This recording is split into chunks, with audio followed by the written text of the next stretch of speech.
aku bukan apa-apa dan bukan siapa-siapa. Jadi kalau mau mulia, sedarkan diri bahwa kita bukan apa-apa dan bukan siapa-siapa. Itu syarat kemuliaan, kata Allah Subhanahu wa taala, yang disampaikan kepada Nabi Muhammad sallallahu alaihi wasallam, disampaikan kepada para sahabat, sahabat kepada tabi'in, tabi'in kepada tabi'in kepada para ulama, kepada cikgu, tuan-tuan guru kita, hingga sampailah hari ini disampaikan oleh Ustaz Abdul Somad. Doakan supaya apa yang disampaikan ini jangan setakat di ujung lidah, di tepi bibir, hanya sampai pada kajian, tapi juga sampai pada yang menyampaikan ini lebih dulu bahagia hatinya. Sebab kalau hanya sekadar bercakap saja, burung beo pun boleh bercakap, tapi tidak sampai ke dalam hati manusia, maka kita ini ingin supaya semua yang kita cakapkan ini masuk ke dalam hati. Apa tanda cakap itu masuk ke dalam hati? Kalau cakap dari mulut, sampainya ke mulut saja. Tapi kalau cakap itu dari hati, insya Allah sampai di hati. Saya tak tanya tuan-puan sekalian, sebab bila saya tanya apakah sampai ke hati, saya takut nanti jamaah cakap tak sampai ke hati, berarti yang bercakap ni pun tak dari hati, hanya sampai di mulut saja. Kita berusaha dari mulut sampai ke hati, insya Allah. Amin ya rabbal alamin. Yang pertama, sembahyang. Yang kedua adalah birrul walidain. Jadi yang pertama ni kepada Allah, yang kedua baru kepada manusia. Birrul walidain itu simbol hablum minan nas. Kenapa ayah dengan ibu? Sebab mereka lah manusia yang paling dekat dengan kita. Ayah, ibu. Sebelum kenal dengan istri, kenal dengan istri masa umur 20-25, lepas sekolah kerja baru kenal dengan istri. Orang pertama yang kita kenal adalah ayah, ibu. Yang masih hidup kita berbakti, kita buat baik. Yang sudah meninggal, Rabbighfirli wa liwalidayya warhamhuma kama rabbayani shaghira. Dalam Al-Quran dikatakan hablum minallah, hablum minan nas. Dalam hadis dikatakan as-salah, selepas itu birrul walidain. Mesti baik kepada manusia. Kalau mau bahagia, maka kita mesti baik kepada manusia. Ada orang ketika mati menghadap Allah Subhanahu wa taala, sembahyangnya banyak, zakat tak kurang, sedekah pagi petang, zikir tak putus, hatam Quran. Tapi apa kata Nabi? Ya'ti yaumal qiyamah, dia datang pada hari kiamat. Syatama hadza, mulutnya kasar mencaci maki si fulan. Qadhafa hadza, menuduh si fulan. Wa safaka dama hadza, menumpahkan darah si fulan. Wa akala mala hadza, memakan harta si fulan. Wa daraba hadza, memukul si fulan. Dia tak bahagia. Sebab apa? Sebab dia tidak membahagiakan orang lain. Ketika kita membahagiakan orang lain mendoakan kita, lalu turun kebahagiaan dari Allah. Huwallazi anzalas sakinata fi qulubil mu'minin. Allah yang menurunkan kebahagiaan ke dalam hati orang yang beriman. Memang hati ini dalam diri kita, kita bawa dari mula kita dalam rahim ibu kita sampai ke dunia, tapi dia bukan punya kita. Hati ini punya Allah. Maka kita selalu minta, ya muqallibal qulub, engkau yang membalikkan hati. Kadang jaga kita di waktu pagi, hati kita suntuk, susah. Padahal semua ada, rumah ada, motosikal ada, kereta ada, tapi hati kita susah, hati kita suntuk. Kita pun tak tahu. Itu menunjukkan bahwa hati bukan punya kita. Apa yang dicari orang? Orang pergi, maaf, ke tempat diskotik, orang dengar musik, orang makan macam-macam. Sebenarnya yang dia inginkan adalah ketenangan hati. Makan nasi tak tenang, minum tea tak tenang, makan baru tenang. Ketenangan yang bukan dari Allah Subhanahu wa taala. Yang kita inginkan adalah ketenangan dari lubuk hati yang paling dalam, sebab kita berbuat baik pada orang lain. Siapa orang yang paling baik? Orang yang paling bermanfaat. Siapa orang paling mulia? Orang yang memuliakan orang lain.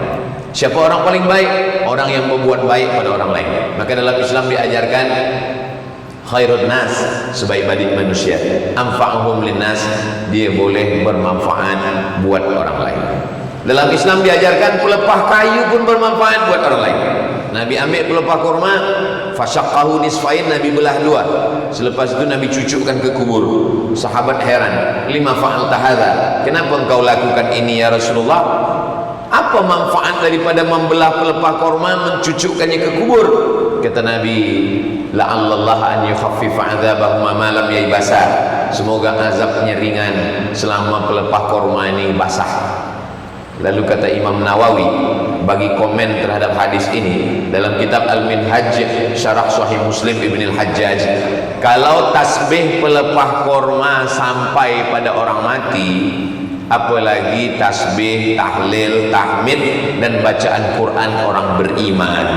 Itulah kenapa kalau jiran, kawan, sahabat kita meninggal dunia, kita bacakan Al-Fatihah, Qul Huwallah 3 kali, Al-Falaq sekali, An-Nas sekali, pangkal Al-Baqarah alif lam mim sampai wa ulaika humul muflihun, ayat kursi, ujung Al-Baqarah lillahi ma fis samawati, kita bacakan Yasin, ditutup dengan tahlil afdhalul dzikri fa'lam annahu la ilaha illallah. Sebab apa?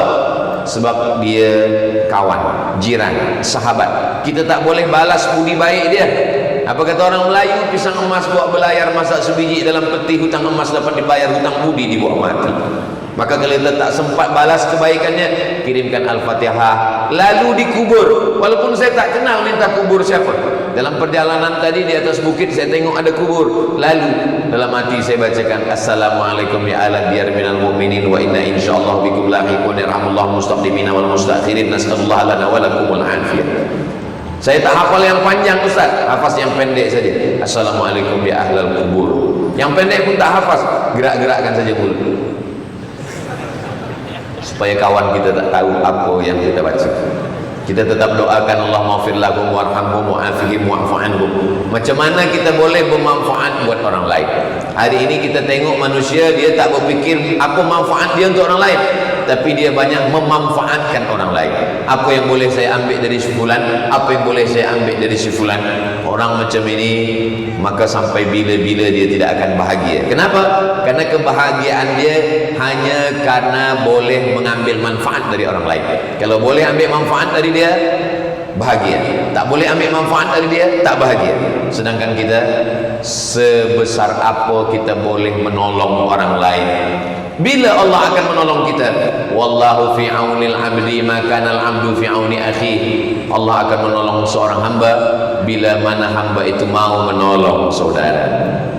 Man yassara an mu'sirin, siapa yang memudahkan urusan orang, yassarallahu anhu yaumal qiyamah, Allah mudahkan urusan dia pada hari kiamat. Man farraja an muslimin kurbatan min kurabid dunya, siapa yang melepaskan orang lain dari kesusahan dunia, farrajallahu anhu kurbatan min kurabi yaumil qiyamah, maka Allah akan lepaskan dia dari segala macam kesusahan-kesusahan pada hari kiamat. Jadi kalau boleh kita memudahkan urusan orang, membagikan kemudahan-kemudahan, maka itu semua adalah, tapi bukan berarti bagi kemudahan lalu kita rosakkan semua perundang-undangan, bukan itu maksudnya. Kalau memang boleh mudah, kita mudahkan orang. Bukan maknanya saya ustaz, lalu datang orang baru bertobat, dia tanya, saya nak mudah-mudahkan. Ustaz Abdul Somad, saya ini orang jahat, saya baru bertobat, bagilah kemudahan. Berapa sembahyang yang wajib Ustaz? Karena kamu baru bertobat, saya bagi kemudahan, yang wajib satu saja, Aidil Fitri saja. Itu tak betul. Kalau memang yang wajib 5, sampaikan 5, subuh, zuhur, asar, maghrib, isya. Saya belum hafaz iftitah lagi Ustaz, baca rukunnya saja, Al-Fatihah saja. Al-Fatihah pun saya tak hafaz Ustaz, baca 7 ayat macam Al-Fatihah. Jangankan 7 ayat macam Al-Fatihah, Al-Fatihah pun saya tak hafaz, baca bismillah 7 kali. Bismillahirrahmanirrahim, bismillahirrahmanirrahim, bismillahirrahmanirrahim, bismillahirrahmanirrahim, bismillahirrahmanirrahim, bismillahirrahmanirrahim, bismillahirrahmanirrahim. Sama dengan 7 ayat. Bagi mu'allaf yang baru masuk Islam, belum hafaz Al-Fatihah, masuk Islam pukul 11, pukul 1 sembahyang zuhur, dia belum hafaz lagi. Fatihah rukun sembahyang, la salata liman lam yaqra bi Fatihatil kitab. Itulah cara dia. Nanti asar maghrib dia dah hafaz Al-Fatihah 7 ayat, baru dia teruskan. 7 kali basmalah pun tak sanggup, mati aja lah. Apa lagi yang boleh kita lakukan? Perbuatan baik kita lakukan, membahagiakan orang lain. Kata Nabi, idza tabakhta, kalau engkau memasak, fa'aktsir ma'aha, banyakkan kuah. Kalau masak, banyakkan kuah. Untuk apa banyakkan kuah? Bagi kepada jiran. Jiran kita ini berapa banyak? Kata Imam Sufyan Ats-Tsauri, jiran kita adalah 40 rumah. 40 rumah ke hadapan, 40 rumah ke belakang, 40 rumah ke kanan, 40 rumah ke kiri. Zaman dulu begitu, 40, 40, 40, 40. 4 arah angin 40. Sekarang 40 ke atas, 40 ke bawah. Sebab dia duduk di kondo, maka semua ni jiran. Kalau kita mati, inilah yang akan datang tolong jenazah kita, memandikan, mengkafankan, mensolatkan, mengkuburkan. Walaupun kita ada saudara kandung seibu sebapa kaya raya, dia tak boleh tolong kita, jauh. Dia sedang di luar negeri, luar negara. Tapi bila jiran kita baik, kawan kita baik, iman ni di dalam. Tapi macam mana kita boleh tahu orang beriman? Nampak keluar, la yu'minu ahadukum, kamu belum beriman, hatta yuhibba li akhihi, sampai sayang kepada saudara, ma yuhibbul nafsih, sama macam sayang pada diri sendiri. Ada satu buku judulnya The Miracle of Giving, keajaiban ketika kita membagi pada orang lain. Pada tahap awal kehidupan kita, kita rasa nikmat menerima. Tapi nanti bila kita dah dewasa, bila kita dah agak tua sikit, yang muda-muda belia belum merasakan itu. Nanti umur 40, 50, kita akan merasakan nikmat membagi. Ada seorang datang kepada Nabi, mengadu, ya Rasulullah, an qaswatil qalbi, hatinya keras. Macam mana boleh melembutkan hati? Kata Nabi, at'imil masakin, beli nasi, bagi makan orang miskin. Pergi ke tempat fakir miskin, anak yatim, at'imil masakin, bagi makan orang miskin, wamsah ra'sal yatim, sapu kepala anak yatim. Menyapu kepala anak yatim, menengok dia makan, menyejukkan hati kita, menenangkan hati kita. Rasa hati yang kering terasa basah. Menengok dia menyuap, Allah mabarik lana. Tapi saya tak kaya Ustaz Abdul Samad, saya tak mampu bagi semua anak yatim yang banyak. Balik dari office pada masa weekend, pada masa cuti, kita beli nasi beberapa bungkus, kita pergi ke tempat anak yatim. Assalamualaikum pengetua tempat anak yatim, berapa semua anak yatim di sini? Ini banyak, ada 100 anak yatim. Saya nak bagi makan pada mereka semuanya? Enggak, 2 orang saja. Sebab itu yang kita mampu. La yukallifullahu nafsan illa wus'aha. Allah tidak membebani kita, bagi kita beban lebih daripada yang kita mampu. Maka terasa dalam hati kita, kita sedang bahagia karena kita membahagiakan orang lain. Ittaquz zulma, jangan zalimi orang. Fa inna zulma zulumatun yaumal qiyamah. Kerana kezaliman itu akan menjadi kegelapan pada hari kiamat. Ada seorang raja, penguasa, lalu kemudian tiba-tiba saja dia sedang makan ikan, durinya tersangkut, lalu kemudian tidak sihat-sihat. Dipanggillah tabib, dipanggil doktor, tak juga sihat. Kemudian dipanggillah seorang ulama,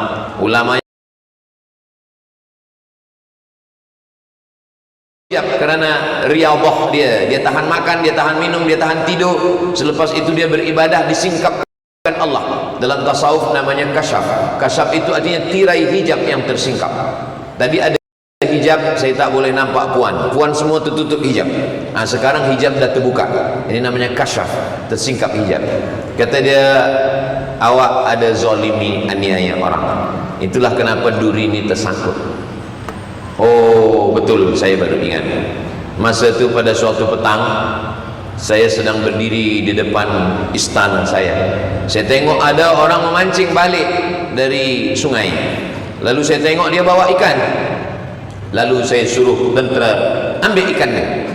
Sebenarnya bagi saya nak ambil ikan senang, cukup ambil ikan di mana. Tapi ada satu kenikmatan yang dirasakan ketika boleh merampas ikan dari tangan orang lain.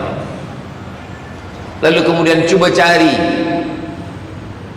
tukang pancing yang ikannya kena rampas itu, apa agaknya doa dia kepada Allah. Kemudian setelah dicari tukang pancing, lalu kemudian tukang pancing ditanya, semasa ikan engkau dirampas, apa yang engkau mintakan pada Allah? Saya orang miskin, di rumah tak ada ikan, saya pergi mencari ikan.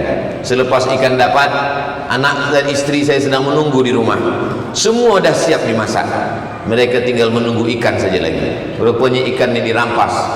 Lalu apa doa kamu kepada Allah? Doa saya kepada Allah pendek saja. Ya Allah, Raja sudah menunjukkan kuasanya, maka tunjukkanlah kuasa Engkau. Ittaquz zulma, jangan buat zalim. Fa inna zulma zulumatun yaumal qiyamah, kerana kezaliman akan menjadi kegelapan pada hari kiamat. Maka kita dilarang Allah buat zalim. Kata Allah Subhanahu wa taala dalam hadis qudsi, inni haramtu zulma ala nafsi, aku mengharamkan zalim terhadap diriku. Fala tazalamu, jangan menzalimi, jangan menganiaya orang.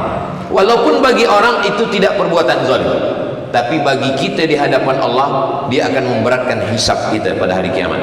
Dalam kitab tasawuf, nama kitabnya Ar-Risalah Al-Qushairiyah, ditulis oleh Imam Al-Qushairi. Dulu kita dah khatamkan di bulan Ramadan. Semasa COVID-19 saya tak boleh keluar mengajar, tak boleh ke masjid, tak boleh ke padang, jadi kita khatamkan Al-Risalah Al-Qushairiyah online.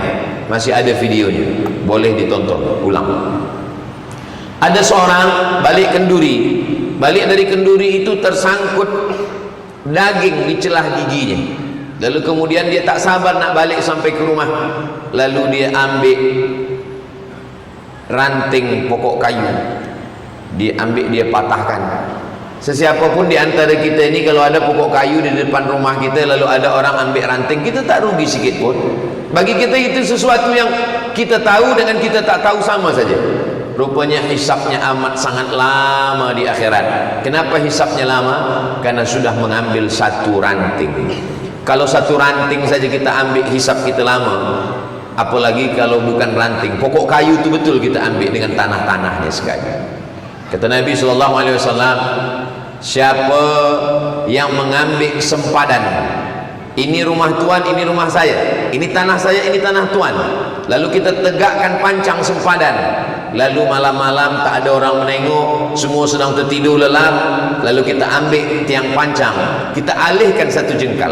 Kata Nabi SAW, man qata'a, siapa yang memotong sempadan pancang, shibran, qaida shibrin, satu jengkal, tuwiqa, maka lehernya akan dililit, sab'i aradin, 7 lapis tanah, sejengkal 7 lapis tanah ke bawah akan dililitkan. Tuwiqa, tuwiqa maknanya akan dililitkan di lehernya di hadapan Allah Subhanahu wa taala. Manakala saya sampaikan tentang sejengkal tanah sempadan, lalu kata jamaah, alhamdulillah Ustaz Abdul Somad, saya tak pernah ambil sejengkal. Berapa? 5 meter saya ambil. Macam mana azab kita di hadapan Allah Subhanahu wa taala. Kalau dosa kepada Allah, kita pergi umrah, menangis di pintu Ka'bah, labbaik Allahumma labbaik, habis tawaf, sa'i, tahallul, cukur rambut semua. Macam mana kepala kita bersih dari rambut, begitulah badan kita bersih dari dosa. Sembayang, orang yang sembayang 5 waktu, subuh, zuhur, asar, maghrib, isya, sama macam orang buat rumah di tepi sungai.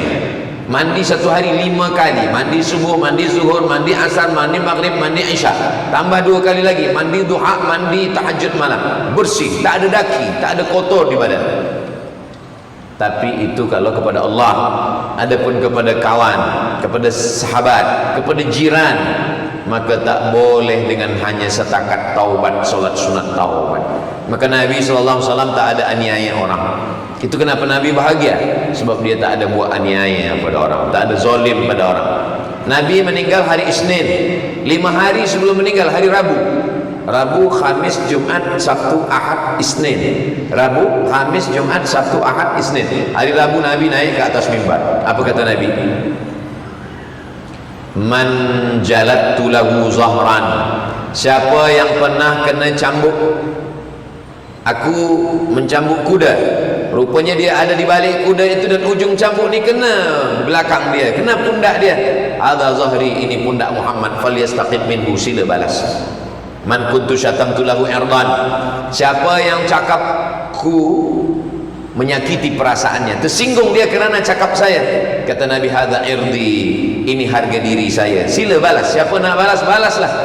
Sahabat semua tertunduk, mereka tak nak balas, mereka cintakan Nabi, mereka dah maafkan Nabi lama lagi, sebelum Nabi buat pun mereka dah bersih hati. Kata Nabi, siapa yang ada aku pinjam wangnya, lalu sekarang dia nak minta balas sebab aku lupa. Tegak seorang sahabat Nabi. Apa kata Nabi? Apa kata sahabat? Inna laka alayya thalatha darahim, engkau ada hutang 3 dirham. Uang emas namanya dinar, uang perak namanya dirham. Nama Nabi tak ada duit kertas, yang ada duit perak dan emas. Kata Nabi kepada sahabat Fadl bin Abbas, saudara kandung Abdullah bin Abbas, anak Abbas bin Abdul Muttalib, sepupu Nabi, sewali Nabi, ayah Nabi dengan adik-beradik kandung. Kata Nabi kepada Abbas, idfa' ya Fadl, bayarkan wahai Fadl. Aniaya zalim jangankan kepada orang Islam, orang tak Islam sekalipun tak boleh kita aniaya. Nabi SAW meninggal. Ketika Nabi meninggal, baju besinya hilang. Baju besi dipakai untuk perang supaya pedang tak mengena jantung. Kalau kena tangan kita masih boleh hidup, tapi kalau kena jantung, bocor jantung, darah tumpah mati, maka kena pakai baju besi. Baju besi Nabi hilang, dicari-cari mana baju besi. Rupa-rupanya baju besi Nabi wadir'uhu marhunatun inda Yahudiyin, di tangan orang Yahudi. Sahabat bertanya, wahai Yahudi, dari mana kau dapat baju besi? Baju besi ini dipinjamkan Nabi kepada saya sebagai gadai, sebab dia minjam 30 sak gandum. Bithalathina sa'an, 30 sak gandum dia pinjam pada saya sebagai jaminannya, garantinya adalah baju besi. Lalu sahabat menebus, bayar 30 sak gandum, baju besi diambil balik kepada Yahudi yang tak Islam. Begitulah Islam mengajarkan kita, kalau mau bahagia kita mesti bersih dua, bersih kepada Allah, bersih kepada hamba Allah. Selepas itu macam kita mengkacau minuman, di awal itu berkacau semua, airnya, kopinya, teanya dengan gulanya sekali, tapi selepas kita biarkan, dia akan mulai jernih, dia akan mulai tenang. Begitulah hati kita. Hati kita kalau hubungan baik kita dengan Allah, baik kepada manusia, lalu kita biarkan, maka dia akan terasa tenang. Disitulah kebahagiaan. Bahagia dalam Islam kalau hubungan kita dengan Allah, hubungan kita dengan manusia baik. Tapi kalau hubungan kita dengan Allah tak baik, ditambah lagi hubungan dengan manusia tak baik.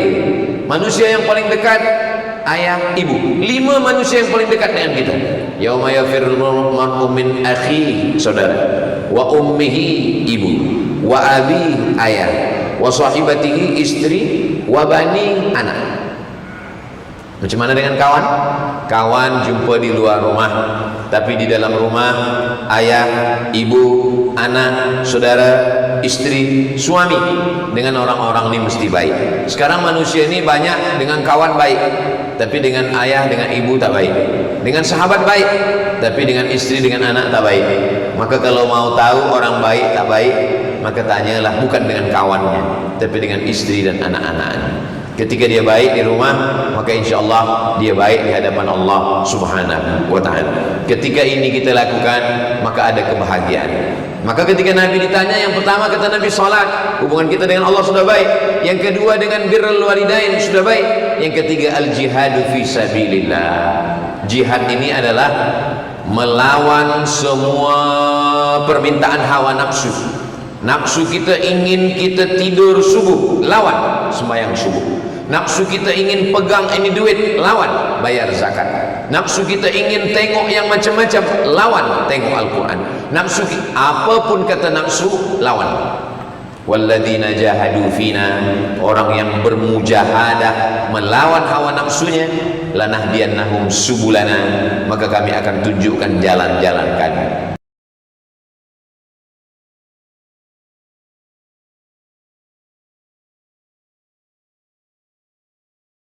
Memanglah masa-masa yang genting melawan hawa nafsu, melawan mata. Kata pepatah orang Melayu, kalau udah tegang urat perut, kendurlah urat mata.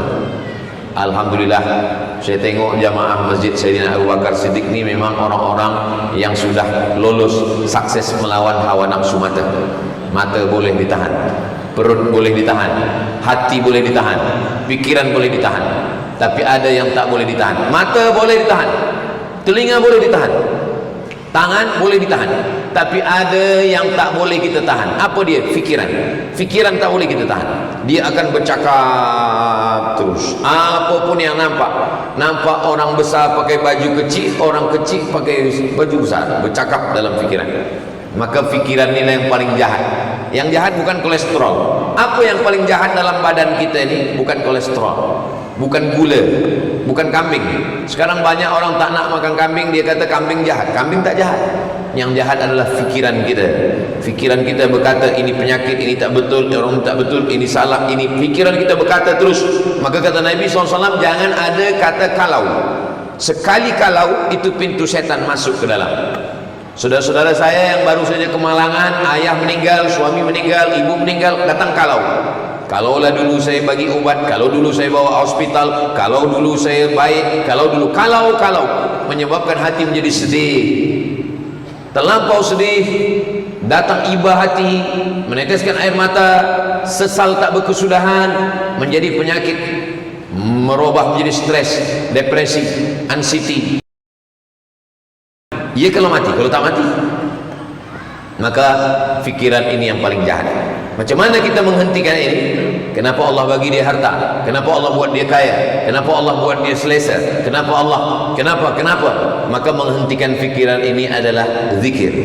Saya sampai hari ini, walaupun ibu saya, mak saya sudah meninggal 5 tahun, 18 Mac 2019, 6 tahun, tapi fikiran saya tetap berfikir, kenapa dulu saya tak bawa jalan ke Malaysia, kenapa dulu saya tak bawa berubat, kenapa dulu saya tak bahagiakan, kenapa. Menghentikan fikiran itu adalah zikir. Maka bila datang fikiran macam-macam, saya terus bacakan untuk almarhumah Al-Fatihah. Apa zikir? Subhanallah zikir, Alhamdulillah zikir, Allahu Akbar zikir, La haula wa la quwata illa billah zikir, Allahumma salli ala sayyidina Muhammad zikir, membaca Al-Quran zikir. Jadi kalau ada orang berfikir macam-macam, terus dia berzikir Subhanallah walhamdulillah wa la ilaha illallah wallahu akbar wa la haula wa la quwata illa billahil aliyyil azim. Banyak sekali zikir. Atau dia baca Quran, Bismillahirrahmanirrahim, Yasin wal Qur'anil Hakim, innaka laminal mursalin ala siratim mustaqim, tanzilal azizir rahim, litunzira qauman. Ketika kita baca ayat-ayat ini, fikiran kita berhenti. Itu kenapa orang disuruh membaca Quran, supaya menghentikan fikiran. Kenapa orang disuruh berzikir? Afdalul zikri fa'lam annahu la ilaha illallah, la ilaha illallah, la ilaha illallah. Tapi zikir yang terlampau banyak, subhanallah zikir, alhamdulillah zikir, Allahu akbar zikir, la haula wala quwwata illa billah zikir, salat zikir, baca Quran zikir, maka banyak jamaah yang confuse. Mana zikir ni sebenarnya? Kata guru saya dulu di Sudan, Syekh Omar Al-Ma'ruf Ali, kata dia, Abdul Somad, saya bagi kepada engkau zikir 3. Yang pertama istighfar, astaghfirullahalazim, astaghfirullahalazim, astaghfirullahalazim. Setelah bersih, engkau isi dengan selawat, Allahumma salli ala sayyidina Muhammad wa ala ali sayyidina Muhammad, Allahumma salli ala sayyidina Muhammad wa ala ali sayyidina Muhammad. Yang ketiga adalah zikir yang paling afdal, tahlil, la ilaha illallah, la ilaha illallah. Tapi zikir juga bukan maknanya kita zikir lalu kita tak ada komunikasi dengan manusia. Kita tetap bercerita, bercengkrama, bercakap-cakap dengan orang. Saya tidak juga mahu selepas ini jamaah ini tak ada bercakap lagi dengan orang, menganggap orang ini hanya merosakkan fikiran dia. Selepas dari sini dia tanya, macam mana program kita nanti weekend ini? Subhanallah walhamdulillah wala ilaha.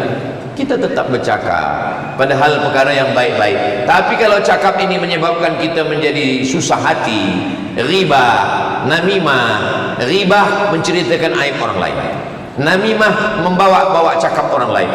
Maka kalau ini lebih baiklah kita say goodbye. Selepas itu kita sibukkan diri kita dengan zikir kita. Tuba liman syaghalahu aibuhu an ayyubin nas. Berbahagialah orang yang sibuk dengan dirinya, dengan hatinya, dengan fikirannya, sehingga dia tak sempat memikirkan aib orang lain.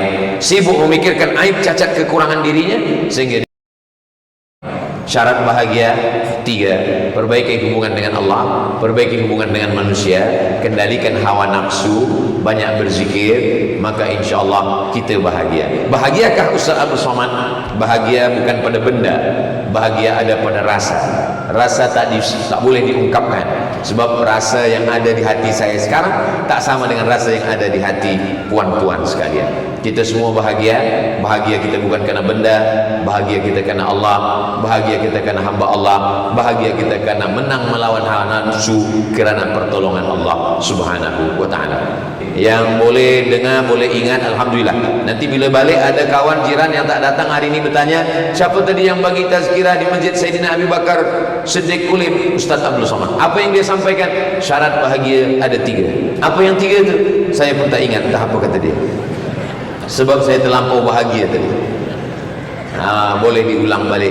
Nanti boleh ditonton di channel Ustaz Abdul Somad Official. Jangan lupa subscribe, like, share, and comment, supaya kita boleh bahagia. Kebahagiaan kerana benda, kalau benda hilang susah hati. Kebahagiaan kerana manusia tak boleh pagi jadi kawan, petang jadi lawan. Bahagia kerana benda hilang kita jadi susah. Tapi kalau bahagia kita kerana Allah, kerana hubungan dengan Allah, kerana hamba Allah yang baik-baik, kerana menang melawan hawa nafsu, kerana pertolongan Allah, itulah bahagia yang hakiki, yang sejati, yang sebenar-benar bahagia. Semoga kita semua yang berhadir ini dimuliakan Allah Subhanahu wa taala. Amin ya rabbal alamin. Pada kesempatan yang baik dan mulia yang ingin saya sampaikan, tajuk adalah tentang bahagia. Petani menanam padi di sawah yang dia ingin bahagia.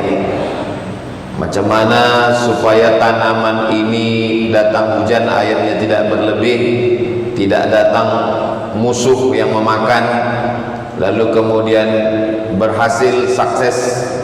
Begitu juga dengan peniaga, dari pagi dia buka hingga malam dengan modal yang tidak terlampau banyak, boleh dapat untung. Maka yang diinginkan itu adalah bahagia. Siapakah orang yang bahagia menurut Islam? Maka ketika seorang ulama ditanya, siapa itu orang bahagia? Man as'adun nas, siapa orang yang paling bahagia? Maka kata ulama, jawabnya adalah man as'adan nas. Man as'adun nas, siapa orang paling bahagia? Man as'adan nas, orang yang paling bahagia adalah orang yang boleh membahagiakan orang lain. Maka dalam Islam diajarkan kebahagiaan itu bukan diri kita sendiri, tapi macam mana kita boleh membuat orang lain bahagia. Itulah orang yang paling bahagia. Suatu ketika Nabi Muhammad SAW ditanya oleh seorang lelaki sahabat Nabi SAW, ayul amal khairun, apa amal yang paling baik? Kata Nabi SAW, waktunya. Salat pada waktunya menunjukkan kebahagiaan itu dari dalam diri kita, hubungan kita dengan Allah Subhanahu wa taala. Sebab ada orang bahagia tapi dalam dirinya tidak ada hubungan dengan Allah, maka kebahagiaan itu hanya bahagia di mata kita, tapi dalam pandangan Allah tidak. Jadi yang pertama sekali syarat kita bahagia adalah hubungan kita dengan Allah. Duribat alaihimuz zillatu, manusia itu akan sentiasa dihinakan, dijatuhkan, direndahkan. Aina masuqifu, dimanapun mereka berada, di Amerika, di Europe, di Asia, semuanya akan direndahkan, dihinakan. Illa kecuali bihablim minallah, dia ada hubungan baik dengan Allah. Selepas itu wahablim minan nas, hubungan dengan manusia.